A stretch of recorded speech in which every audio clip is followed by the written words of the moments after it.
Hello, good morning all of you. Today we are going to discussing about our last unit, relational database and SQL. You already familiar with database in the last year. What is a database? A database is an organized collection of interrelated data that serves many applications. A database is defined as an organized collection of data about a particular thing or about an entity. Okay, once again I repeating, a database is defined as an organized collection of data or information about a particular thing. It is a shared collection of related data used to support the activities and decision making of a particular organization.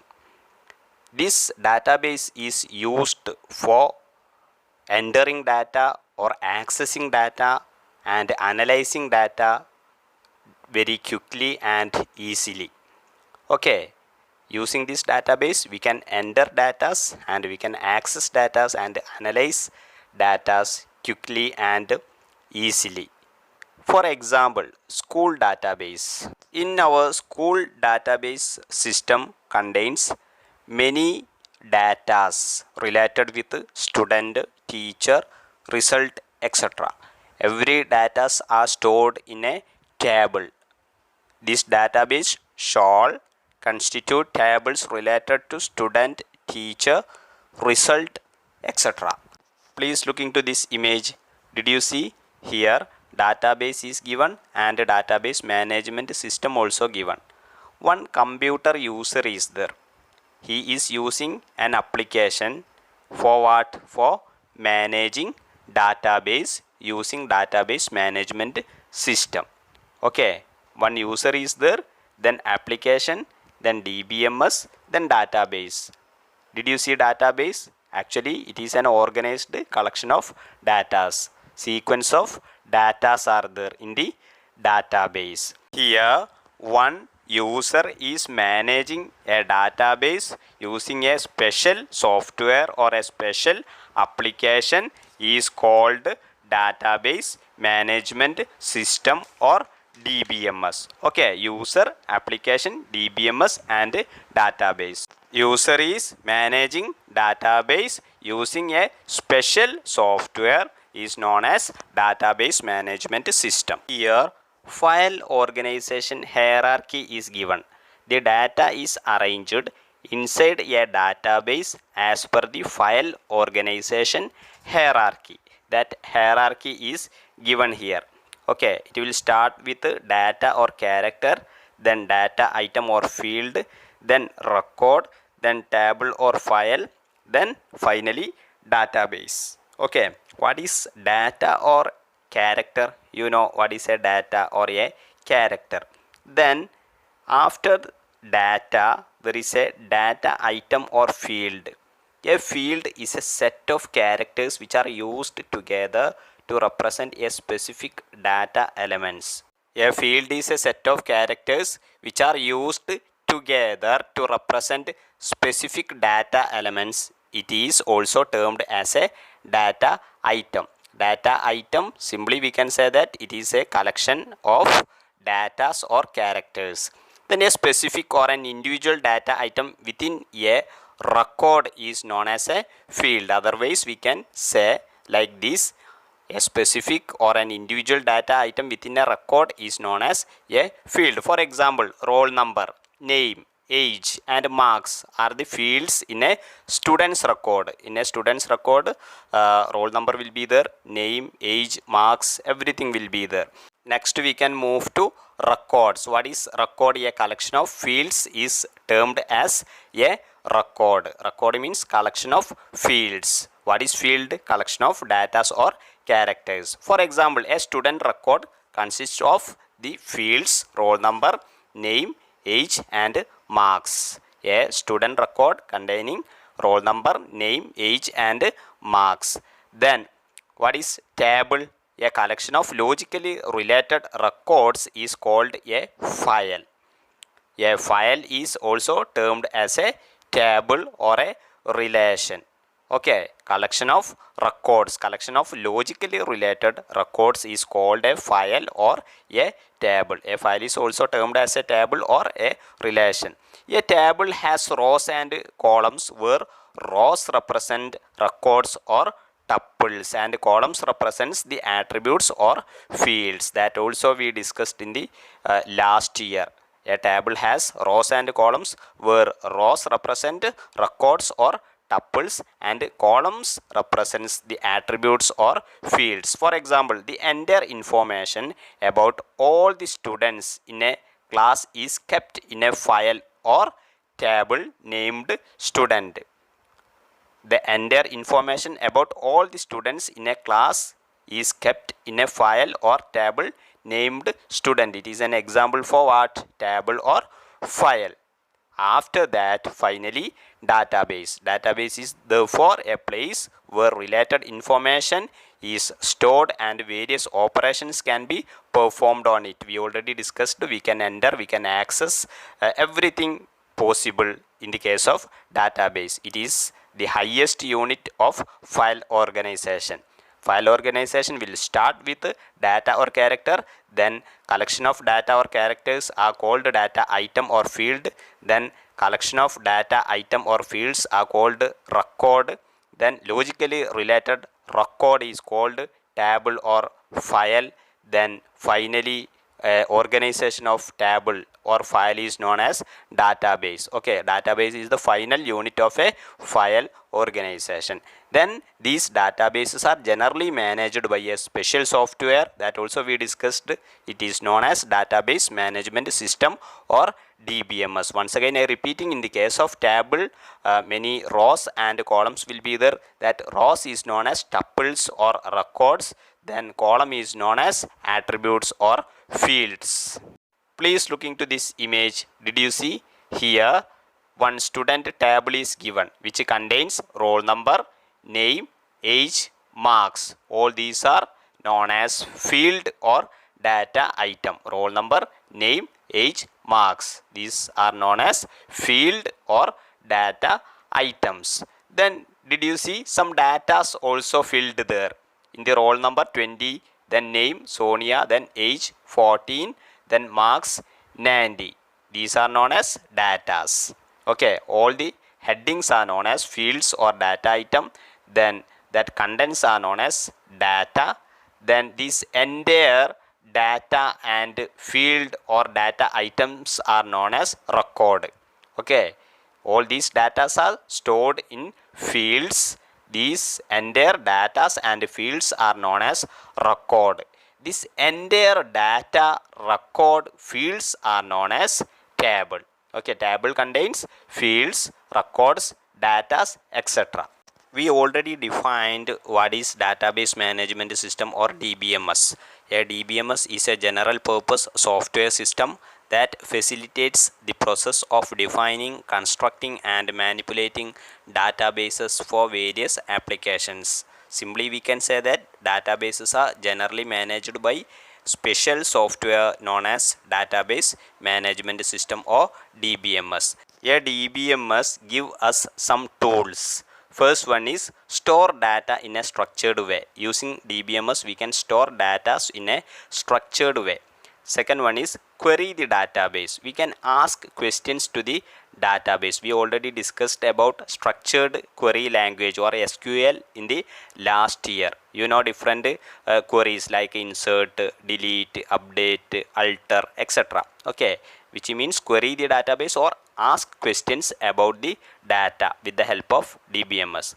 Then another tool is sort and manipulate the data in the database. We can easily sort and manipulate the data in the database. Then validate the data entered and check for inconsistencies. We can check inconsistencies of data and also validate the data. Then using this DBMS we can produce flexible reports both on screen and on paper. Using this DBMS we can produce flexible reports both on screen and on paper. Next we can discuss about components of a database system. Please look into this image. Did you see? Here end users are there, then database applications, then database management system, finally database.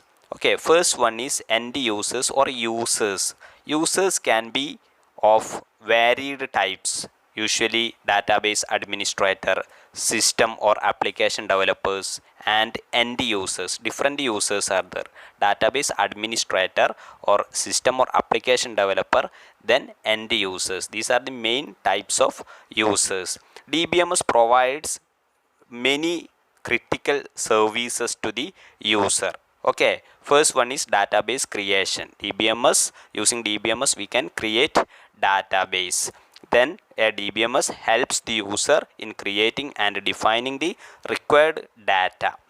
It manages and organizes the required data and database.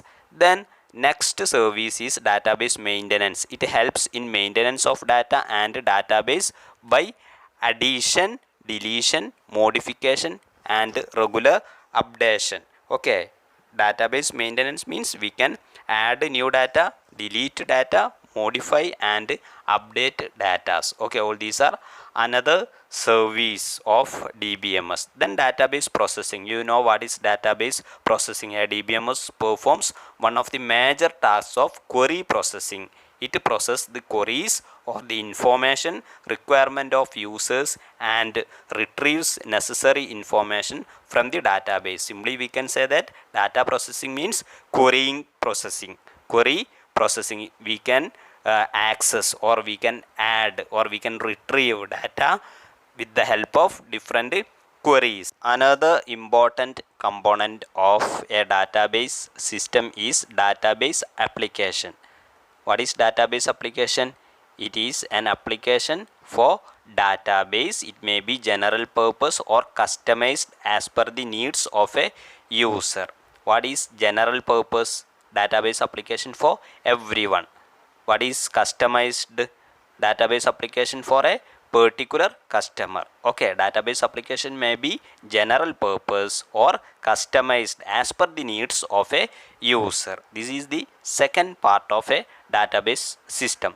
Then third part is DBMS or database management system. What is a database management system? It is a software that allows user to define, create, access and manage databases is termed as a DBMS. Using this DBMS software, user can define and create, then access and manage databases. For example, you already familiar with MySQL, structured query language. Then another example is Oracle. Okay, all these are examples for DBMS. Then finally, last part of database system is database. It is a collection of logical data that we already discussed. These are the four important part of a database system. End users, which contains DB administrator or database administrator or application developers, end users, etc.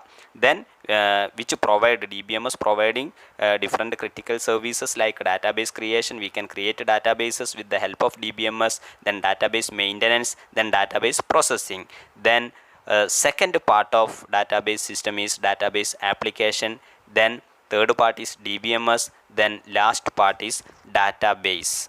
Next topic is advantages of a DBMS.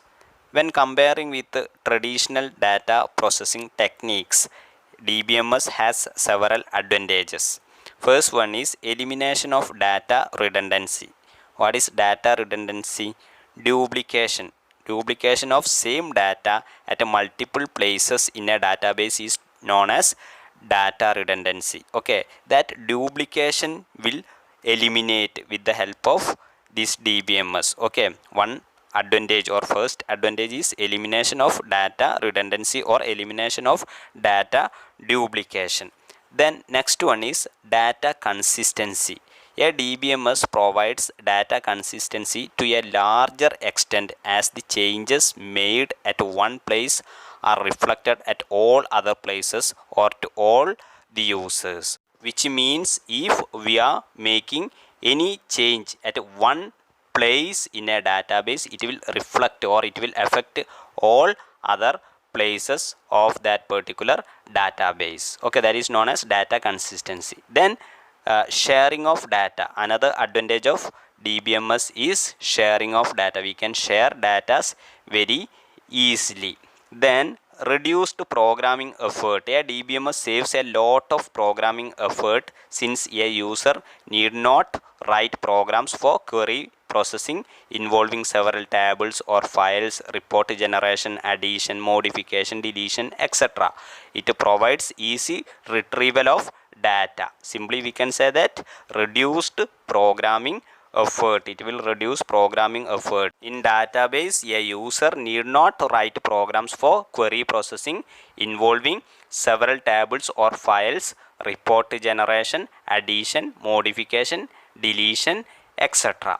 Then improved data integrity. What is data integrity? Data integrity refers to the validity and consistency of stored data. Data integrity means validity and consistency of stored data. For example, the system itself checks for the correct information to be entered by the user in the correct format. It consists of various constraints. Okay, the system itself check for the correct information to be entered by the user in the correct format, which means data integrity. Next advantage is privacy and security. DBMS will provide data security and privacy also. It will protect from unauthorized access of different users. Then economical benefits. Another advantage is economical benefits. What is economical benefits when comparing with other traditional data processing techniques? Its overall maintenance cost is less. Okay, so economical benefits also providing. Then improved backup and recovery system. A database system provides facilitates for recovery from hardware or software failures. In the case of database, we can easily recover data. Okay, all these are the advantages of DBMS. Elimination of data redundancy or duplication, then data consistency, sharing of data, reduced programming effort, then improved data integrity, privacy and security, economical benefits, and improved backup and recovery system.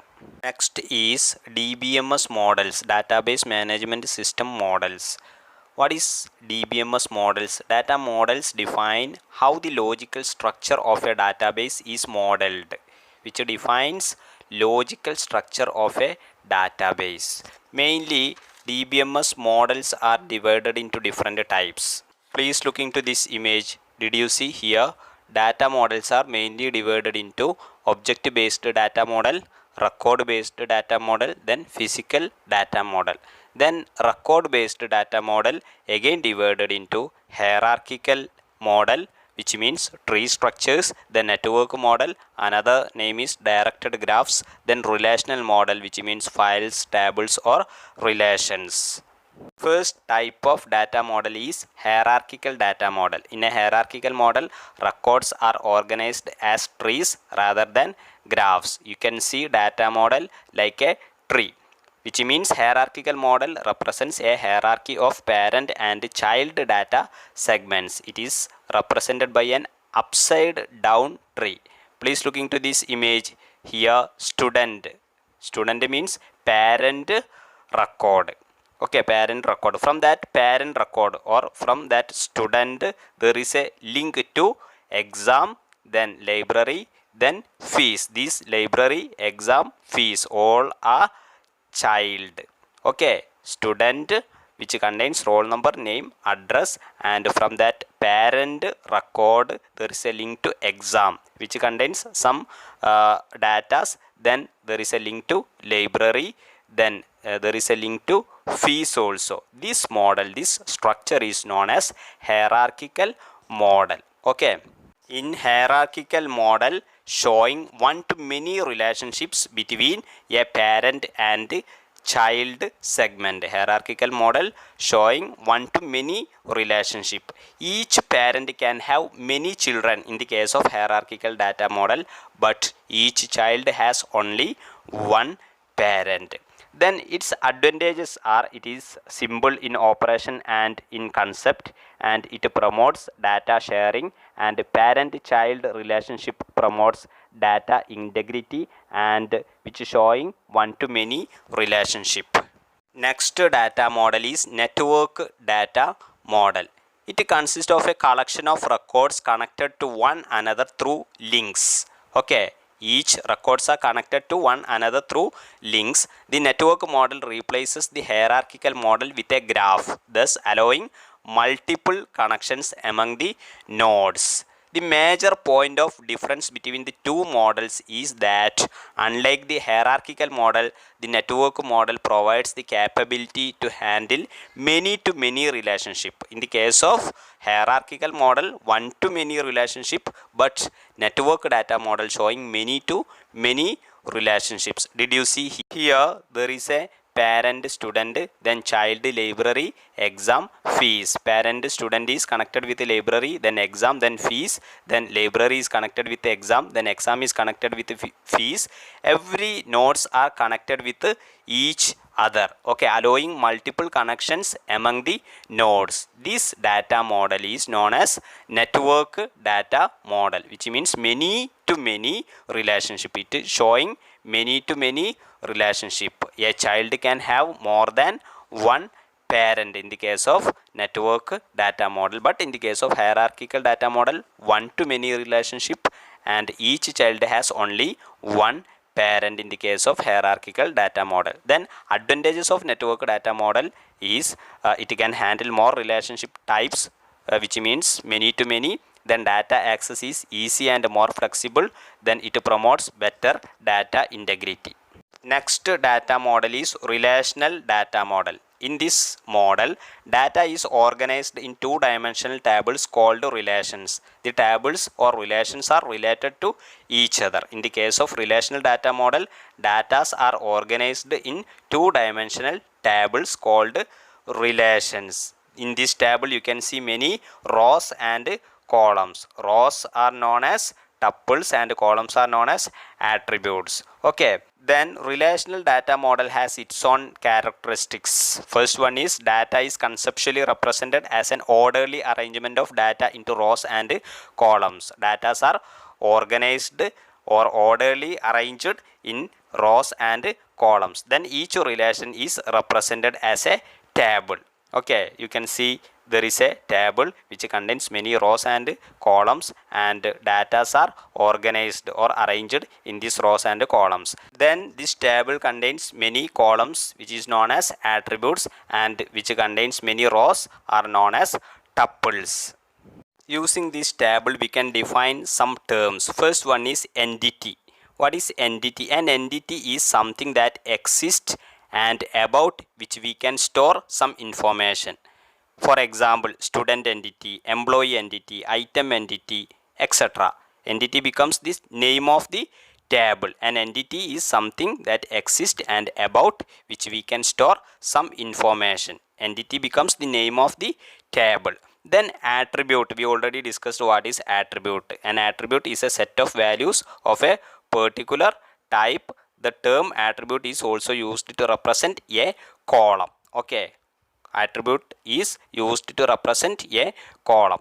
Then tuple. Each row in a table is known as tuple. It is also called record. Each row in a table is known as tuple. All these terms we already discussed in the last year also. Then cardinality of relation. Cardinality. What is cardinality? It is the number of records or tuples in the relation. Here the cardinality of student relation is 10.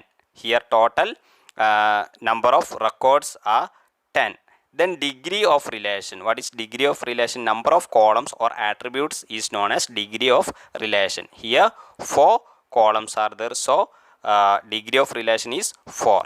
Then domain of relation. What is domain of relation? It defines the kind of data represented by the attributes. Here there is a domain is marked. What is that? Possible values. In the case of this student table, there is a gender. Gender contains 2 possible values only, male and female. Okay, that is known as domain of relation. Then body of the relation. It consists of an unordered set of 0 or more tuples is known as body of the relation, okay, which contains unordered set of 0 or more tuples. These are the important terminologies related with relational database. Okay, anyway, today we can wind up our class. You kindly go through it. If you have any doubts regarding this topic, you can contact me. Thank you. Have a wonderful day.